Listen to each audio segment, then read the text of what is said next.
আমাৰ সকলোৰে জীৱনবোৰ মেটাফৰ্ছৰ কমিউনিটি আছে। সকলোৰে ফৰ্চকইন আজিৰ দিনত হোল্ডিং হৈ আছে।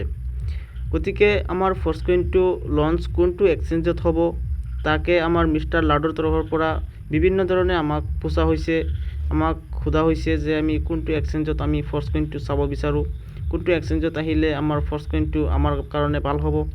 গতিকে তাৰে আমাৰ পৰা বিচাৰিছে, আমি কি কামনা কৰিছোঁ আৰু জানিম কেনেকৈ ফৰ্চকইনটো আমাৰ দামটো বাঢ়িব, ক'ত আমাৰ ইউজ হ'ব, কেনে চিষ্টেমত আমাৰ ইউজ হ'ব। আহক আজিৰ এই আপডেটত জানি লওঁ।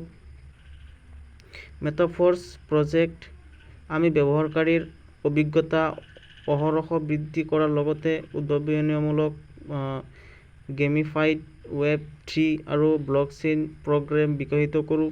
আমাৰ সকলো সামগ্ৰী, প্ৰগ্ৰেম আৰু সেৱাসমূহ মেটাফৰ্ছ পৰিৱেশ তন্ত্ৰৰ ভিতৰত গেমিং আৰু অৰ্থনৈতিক ব্যৱস্থাৰ সৈতে অন্তঃসংলগ্ন। গতিকে আমাৰ ফৰ্চকইনটো গেমিং, মেটাভাৰ্ছ, ইয়াৰ বাহিৰেও আমাৰ ৱেব3 প্ৰগ্ৰামত আমাৰ ফৰ্চকইনটো ব্যৱহাৰ হ'বলৈ আগবাঢ়ি আছে আৰু হয়তো আমাৰ কিছুমান কণ্ডিশ্যন আমাৰ এতিয়াও বাকী আছে। এইটো কমপ্লিট হোৱাৰ লগে লগে হয়তো 1 মাহৰ ভিতৰত ফৰ্চকইনটো অ'পেন মাৰ্কেটত আহিব, আমাৰ এক্সচেঞ্জত আহিব আৰু আমাৰ ফৰ্চকইনৰ দামটো কেনেকৈ এক্সচেঞ্জত কি পৰিমাণে বৃদ্ধি হ'ব।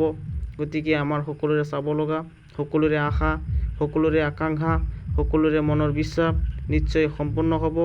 আশা কৰোঁ আজিৰ আপুনি যদি চেনেলত নতুন হয় আৰু এনেকুৱা মেটাফৰ্ছৰ আপডেটবোৰ আপুনিও চাব বিচাৰে তেনেহ'লে চেনেলটো ছাবস্ক্ৰাইব কৰক আৰু ভিডিঅ'টো ভাল লাগিলে লাইক, কমেণ্ট, শ্বেয়াৰ কৰিব। দেখা হ'ব নেক্সট ভিডিঅ'ত। তেতিয়ালৈকে ভালে থাকক, সুস্থ থাকক। Thank you. জয় মেটাফৰ্ছ।